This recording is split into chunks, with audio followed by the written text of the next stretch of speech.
SMEs operating below capacity in priority value chains with catalytic investments, therefore, to grow, generate jobs, and propel growth. The key word, generate jobs for proper growth.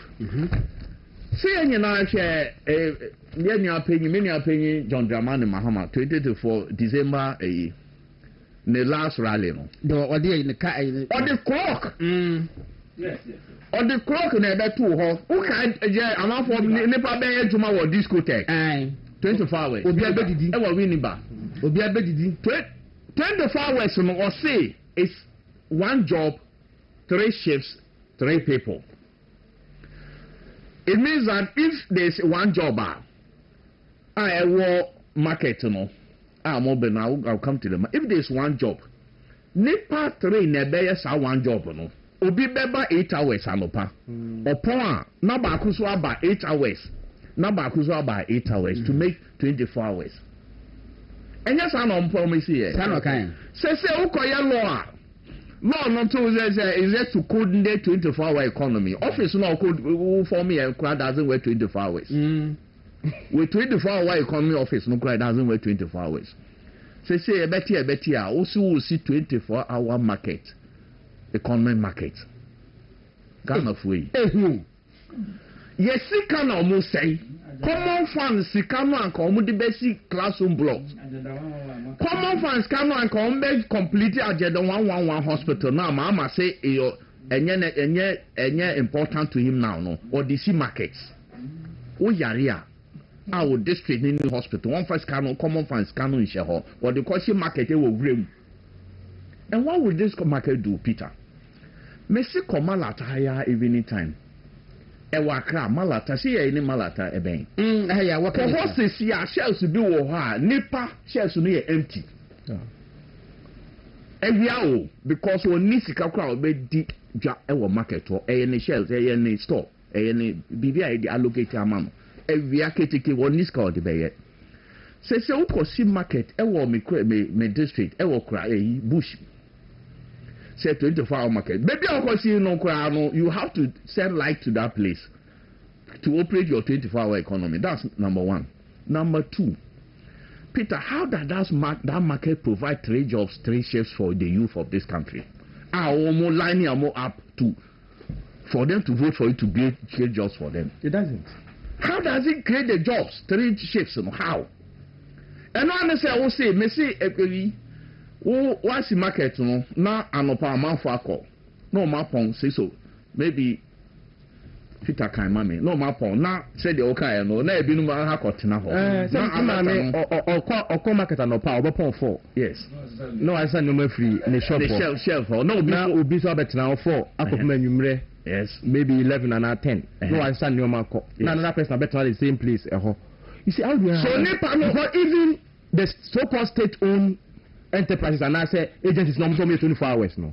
They've not done recruitment too. What they've done, they work on 1 person at all. 1 person in the office. Last time there's another deception or more yet. Say last MPA sorry that they are piloting 24-hour economy over 800 fuel stations. Fuel stations. And maybe say has MPA got 1 fuel station in this country? No. MPA were fuel stations. Me and me want me private business no. I mean, want me fuel station. Yes. Our fuel station there, baby, I want no. People don't come there in the night to buy fuel. How am I going to operate the 24 hours? Already, fuel stations now only need 24 hours. You don't need to tell them. Who call a year? Achimota haya. Achimota. Yes. Any other stations here walk to Kumasi. They operate 24 hours because the people cars are always there to buy their fuel. Yeah. There are also fuel stations that were higher Malata area higher by 9 p.m. no mapong because nobody comes there to buy fuel. Who MPA also implement 24-hour fuel station? Do you own a fuel station? Some almost started this and Yenaya say 24-hour economy and your policy. Demand and supply. If you produce more, me want me factory not say me produce. Me produce biscuit, not say me biscuit in a top. Would anybody tell me say I need to produce more? No.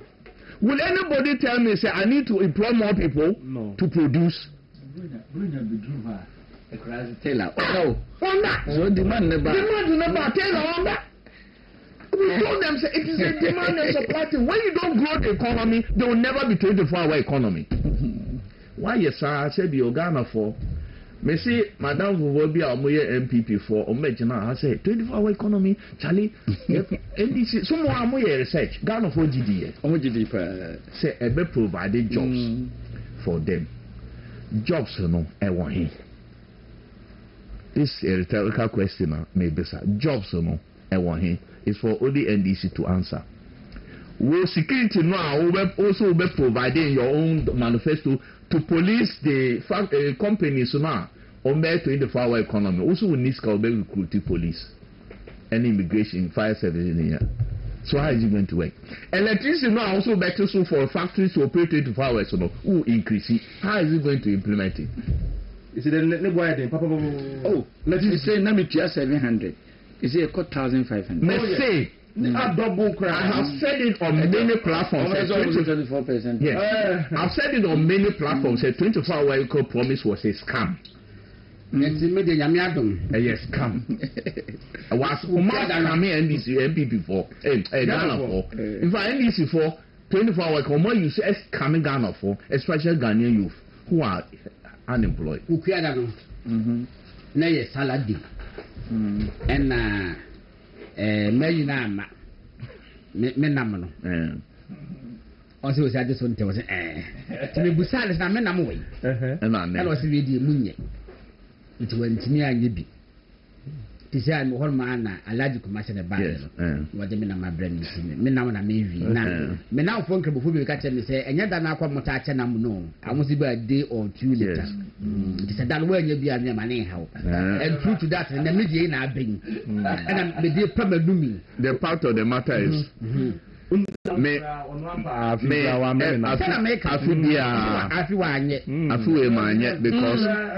because Nisika na me Nisika say make me out of baby afuwe na enya mama nti e na ade no say enya ba say if you don't have the capacity eye won't ba afuwe de nipa bebre antiman slota because economy no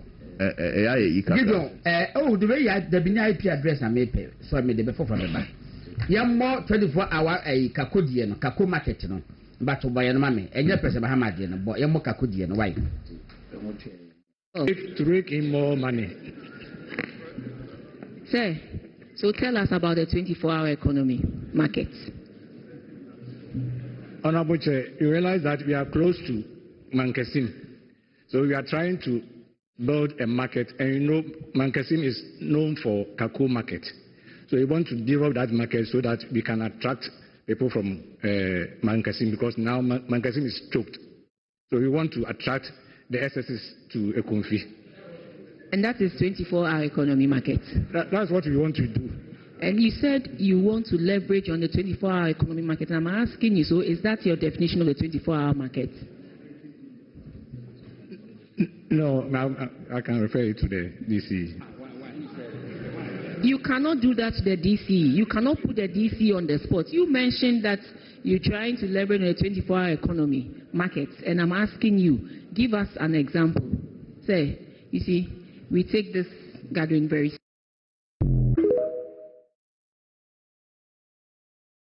More money.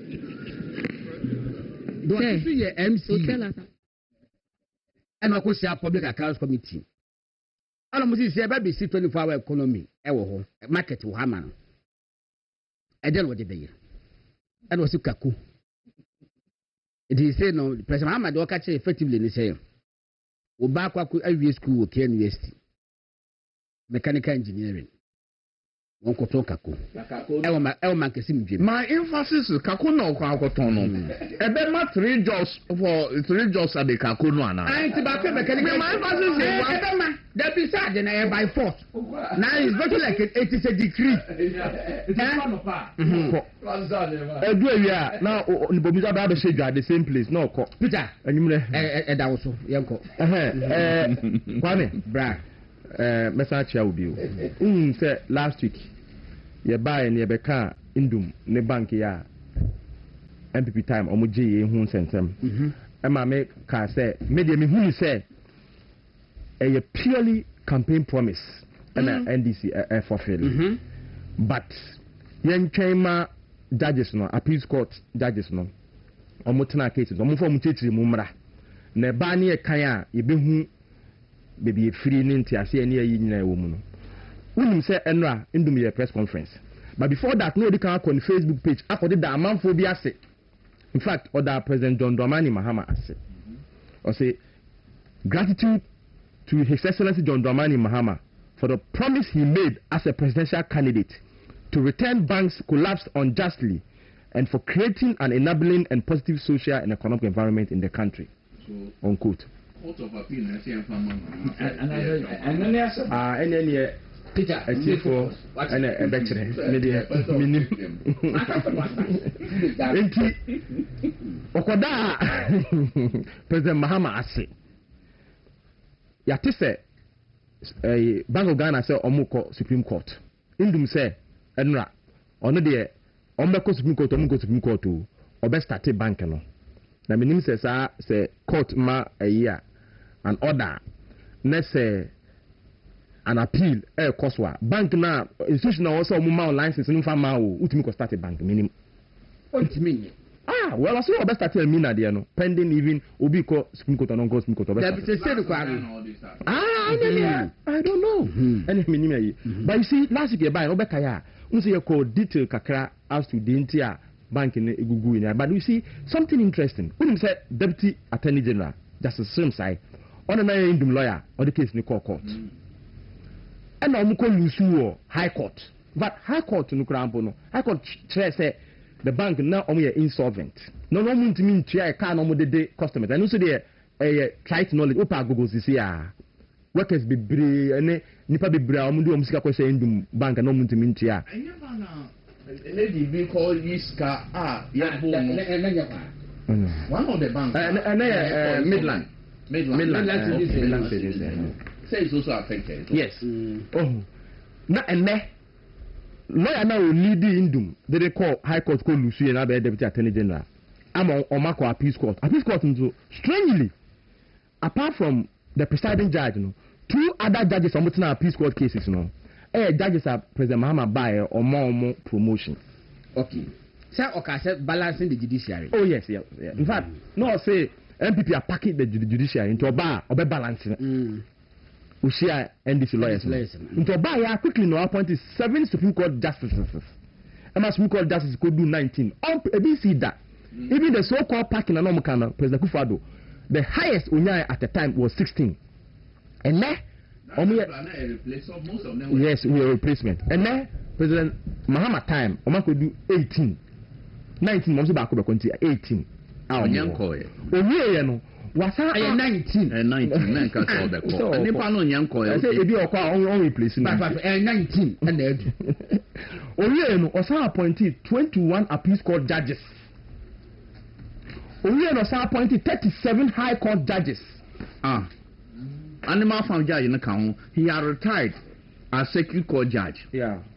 And Omodena by a bar as high court judge. Yeah. See, age different. Yes. And Omodena by as high court judge. So, I didn't say 2 judges are mutina in the case. No, I had Justice Mariama Samu, or number 13. I had Nico Appeals Court, and number 10. President Mahama didn't call Appeals Court. His Lordship Justice Francis Achibonga, also tonight. Case in so. And now, only handle a Dubai case. Well, Achibonga. He's sitting as additional high court. Okay.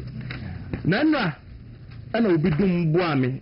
Me had an print a copy of the so mujra sunti almost say almost the Arivoki High Court decision say Yenji license no aim through some. Nati decision no over the conclusion part now. Page 26. Till, despite corporate governance, operational and liquidity challenges, the company appears to be the only banking institution with national outreach in several remote communities of the country. The institution has 296 branches, which are more than Ghana Commercial Bank, 166, and Consolidated Bank, 106 branches, located in several rural communities. So this is a reason. Where one of the reasons in Tia, Omufi say,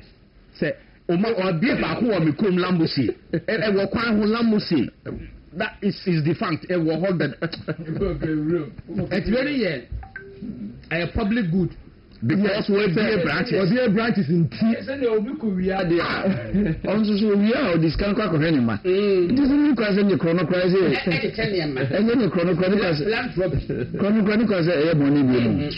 Jesus Christ. But even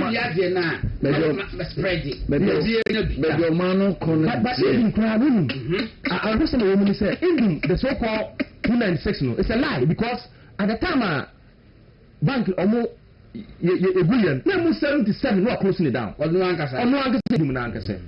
our workers be one man, and we man for no more, no more bomb because of not the issue and no our bank community.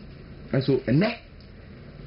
Your court say, people say you're good because our branches, baby. So that's right. So they agree, say there are liquidity challenges. They agree, say indeed there are governance issues, and they agree that indeed there are operational issues. So what was the main reason for the main reason so a beer branches be because they have more than commercial bank. Who could be office too high in your Juma? What be of? Meanwhile, compare the so-called branches no Krampona. You cannot compare that to commercial bank. Me same Columbus obi a wonim Lambus obi tiemia on topic challenge any who sound e wo kwan ho. So our beer office or whether it's operating. It was operating before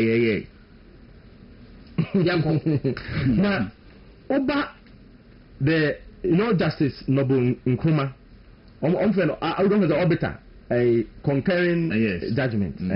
Or the support to judgment. Justice Achibonga Troy. Oh, pretend. Was it three unanimous or two? Oh, two unanimous.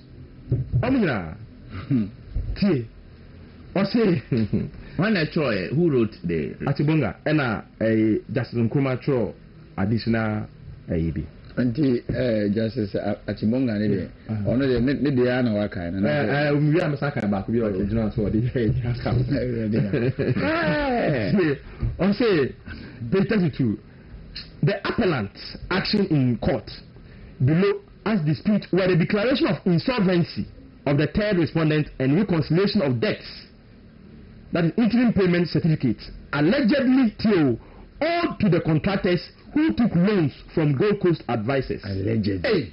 The appellant action in the court below as dispute with the declaration of insolvency of the third respondent and reconciliation of debts, that is interim payment certificate, allegedly owed to the contractors who took loans from Gold Coast advisors, an affiliate of the third applicant and third respondent.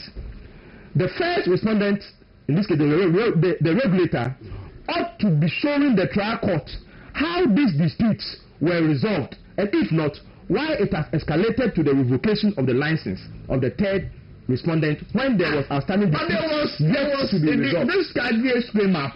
There was reconciliation. There's not the scam of a boy. I said, I bind the contractors. His reason was that contractors came and took money from him. Yes, I didn't pay. Those contractors. I'm a contractor. Yes. So how? And look around banking mismanagement, because it means that why you collateral now? What I said. So it is serious governance issues. I am mounted to even you also a dual license. Yes. And the court, when we say issue, was only a more company back a auctionist. Yes. Yes. Only auctionist, a form was a mechanism. And if companies will be now on Bobby Siana, so what the 40 year? None of the auction companies. About by auction, what Diana would be a collateral. Yes,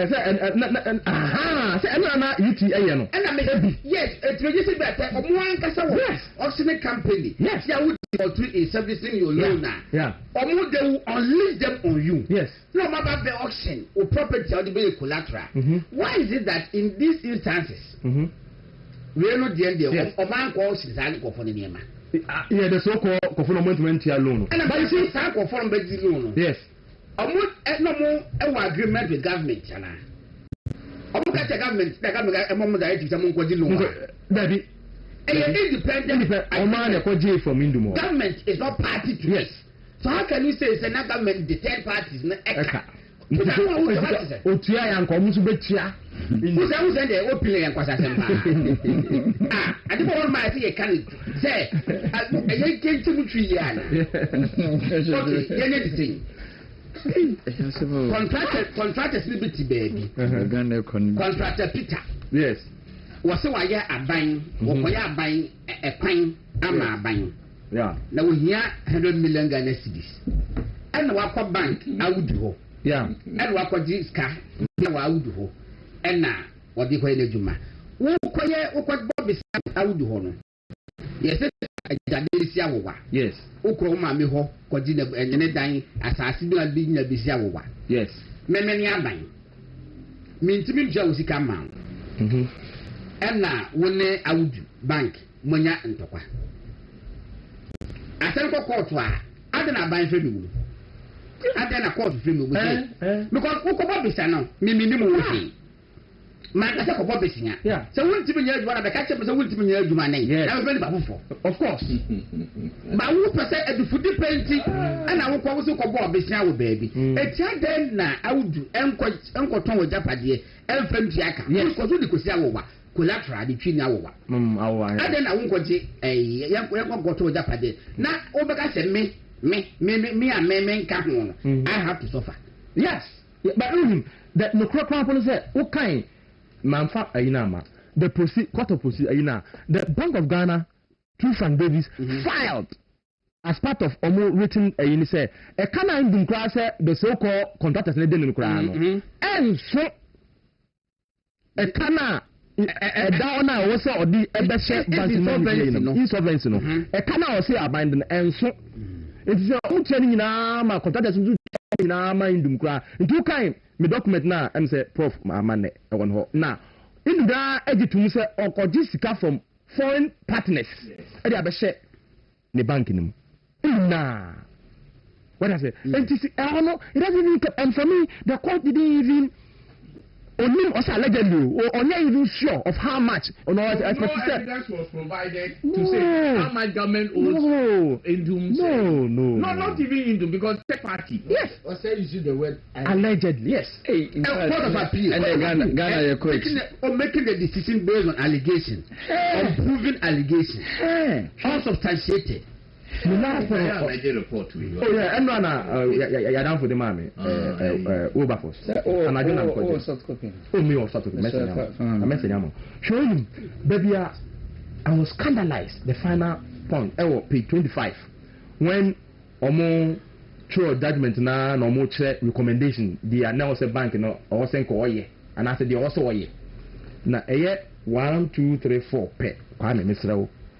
Mami kan na 5 na yenhwe recommendation 1 almost say the Bank of Ghana should have considered directing Dr. Indum to dispose of some of his shareholders in the company in accordance with section 1032G of the Banks and Specialized Deposit Taking Institutions Act 2016 Act 930. 2. Again, the Bank of Ghana may consider removing Dr. Indum either as a director or as a chairman of the board of the directors of GN Savings and Loans, as stipulated in section 1023 of the Banks and Specialized Deposit Taking Institutions Act 2016 Act 930. The bank may also consider restricting, prohibiting, or approving transactions still of the company with its affiliates, as stated in section 1023E of the Banks and Specialized Deposit Taking Institutions Act 2016 Act 930. Yes, in the Scandinavian third party nyoma. Or did it could be a football team Yes. No, the eco sponsor a musician. Any other. Not amount for depositors money. Oh, there could be football to my park. Obana busha draft car what not to so many you can no any pack as to tell. So no, what light draft? You see amount for no, only here we see can on bar on sanka. No. The court is saying the BOD should have restricted or not from doing those things and just oh yeah no. The Bank of Ghana to establish an ICT and a legal department. Which meant that not GN Savings, only legal department. The Bank of Ghana may also consider assisting GN Savings and Loans to recover proceeds of the IPCs from government agencies to help deal with the company's liquidity situation. So the third party for Namdekano, BOD Nenko Danka Emma Indumo.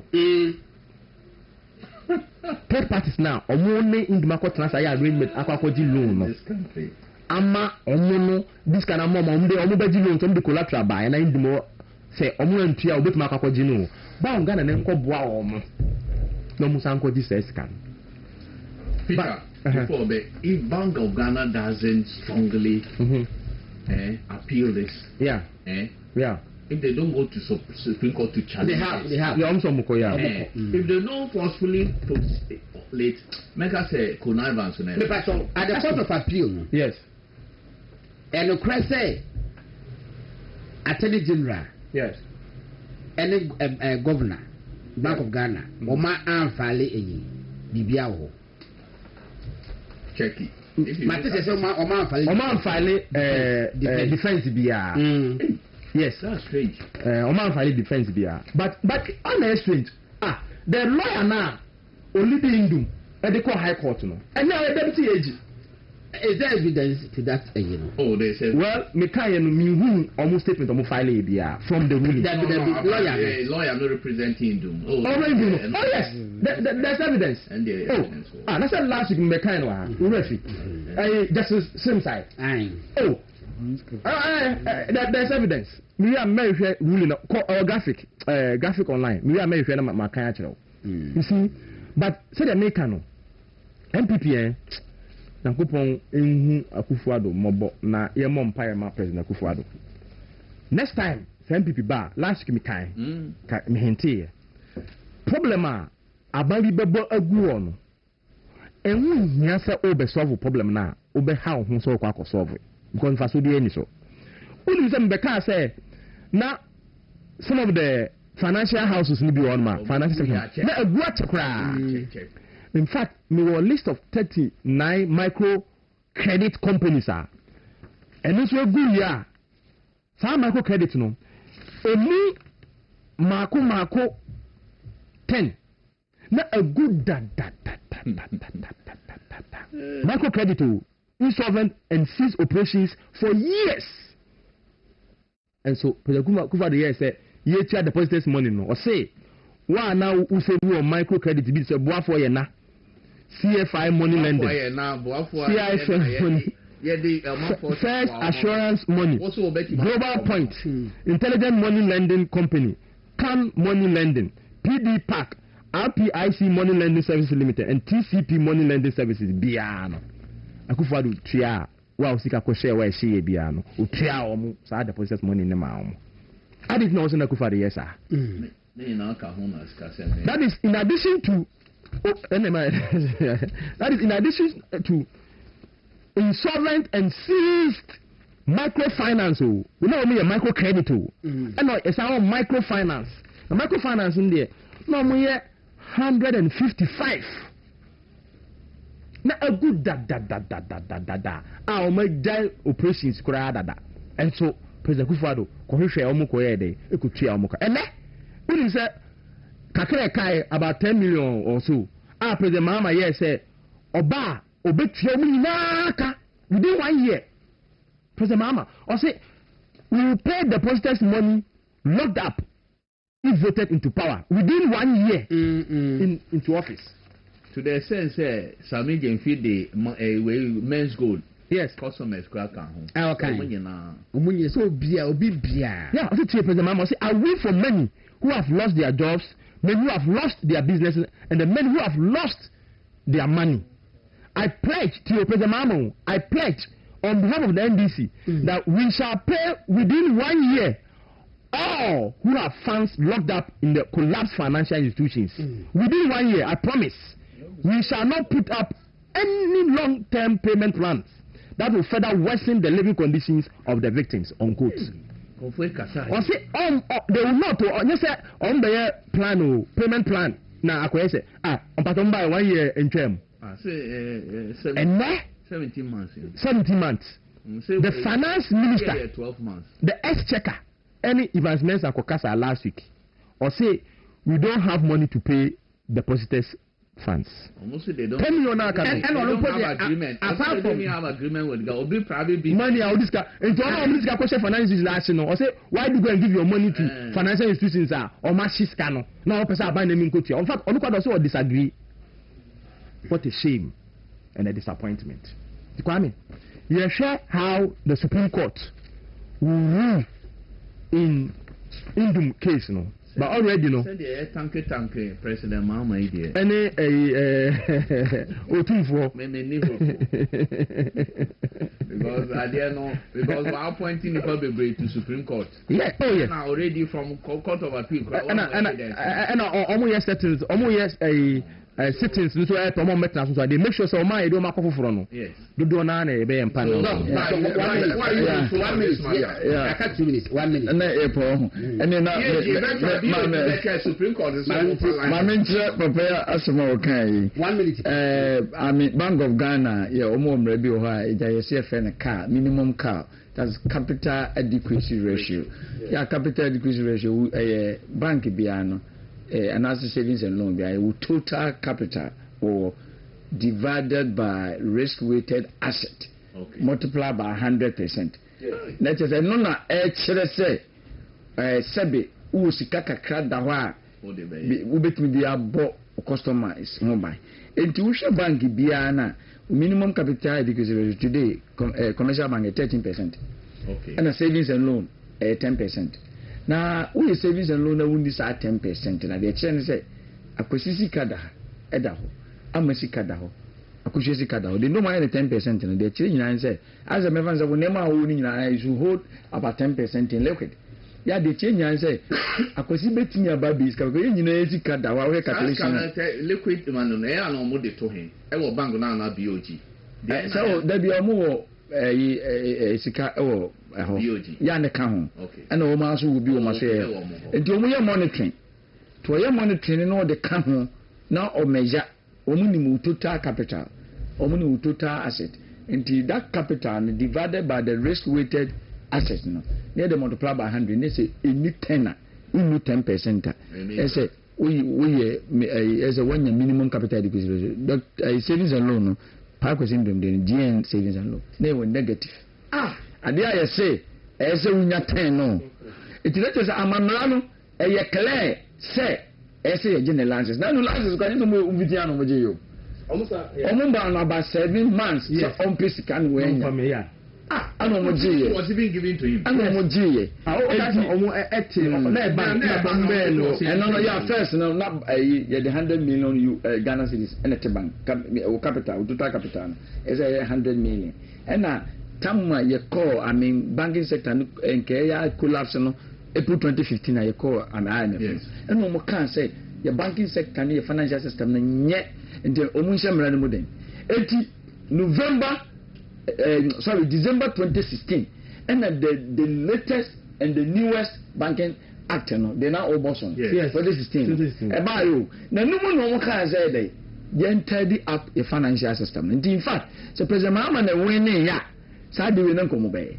Now you are dear mobile, no more year, you know, me about the Mr. and 1 minute count. The attorney said, Emrana Edahono, prefer say, well, we meet minimum capital adequacy ratio. Emrana Eclair also the governor shall take steps to revoke your license.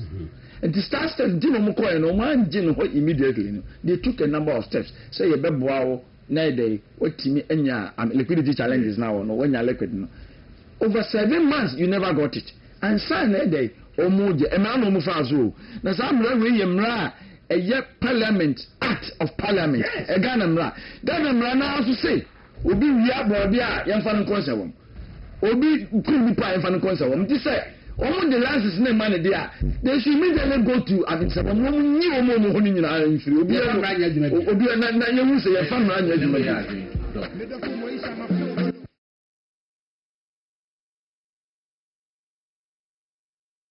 me catch you say it is a fact that justice room side and a day in the bank in the call high court. I confirm. In fact, almost there's one case that last week out the boss one who share judgment anymore justice room side and a war.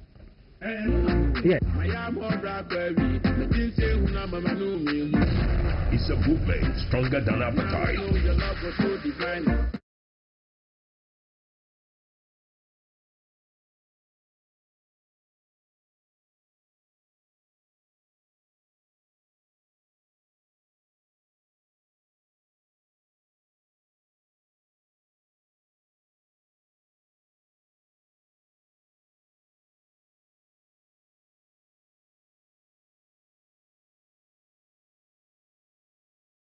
Emma dispatch newspapers, and then of course managing editor Emma the cost